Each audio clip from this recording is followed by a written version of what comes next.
Supreme court में आज 3 जज बेंच जो है बनाया था।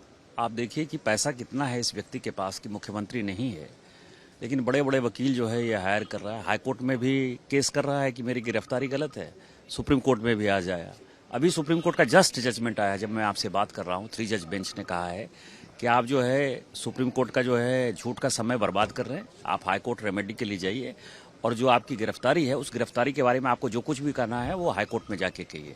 इसका मतलब यह है कि सुप्रीम कोर्ट ने यह माना कि जो गिरफ्तारी हुई है उनकी, उसका जो विषय है वो हाई कोर्ट का विषय है, सुप्रीम कोर्ट का विषय नहीं है। आपके पास पैसे हैं तो आप बड़े बड़े वकील को हायर करके कुछ करते हैं, और हाई कोर्ट ने इसका डेट जो है 5 तारीख को दिया हुआ है, रिमांड पर आएंगे और मुझे लगता है कि बेहतर होगा। और जो ईडी ने कार्रवाई की है मुझे लगता है कि उसको सभी लोगों ने अप्रिशिएट किया है, क्योंकि जिस तरह का करप्शन झारखंड में था और जिस तरह से बड़े दादागिरी के साथ ये करप्शन कर रहे थे, उसकी जो एक परिणति है, माननीय प्रधानमंत्री जो कहते हैं न खाएंगे न खाने देंगे, और वो जो इसके खिलाफ रहते हैं, उसका अंतिम समय अब आ गया है। लेकिन सर, इंडिया ब्लॉक के कई ऐसे नेता हैं जो कि सोरेन के साथ खड़े नजर आ रहे हैं और कह रहे हैं कि इलेक्शन से पहले ये ईडी का दुरुपयोग है।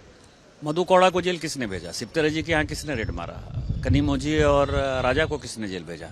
उस वक्त जो है ईडी और सीबीआई का दुरुपयोग नहीं हो रहा था। ये अपने दिल से जानिए, पराये दिल का हाल कह रहे हैं।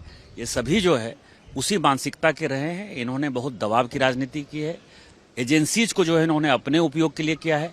ये माननीय प्रधानमंत्री जी, मोदी जी की सरकार है, ये बड़ी ट्रांसपेरेंट तरीके से काम करती है। और जो भी चोर होगा, पैसा हमने रख दिया क्या हेमंत सोरेन के यहाँ? 36 लाख रुपया हमने रख दिया क्या? 82 संपत्ति जो है बेनामी हमने रख दी क्या?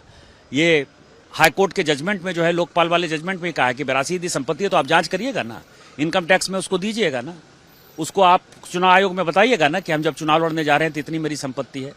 तो इसलिए अब उनका पाप का घड़ा जो है फट गया है और इंडिया अलायंस के पास अब कोई मौका नहीं है दूसरा। एक आखिरी सवाल है सर आपसे, वो लगातार प्राइवेट चॉपर में कहीं दूसरे स्टेट में जाने की कोशिश कर रहे हैं। क्या आपको लगता है कि झारखंड की सरकार स्थिर है, उनके पास एमएलए हैं, वो प्रूफ कर सकते हैं अपनी सरकार? अभी तो शपथ होगा, शपथ के बाद राज्यपाल महोदय ने समय दिया है, 10 दिन का इंतजार करना चाहिए।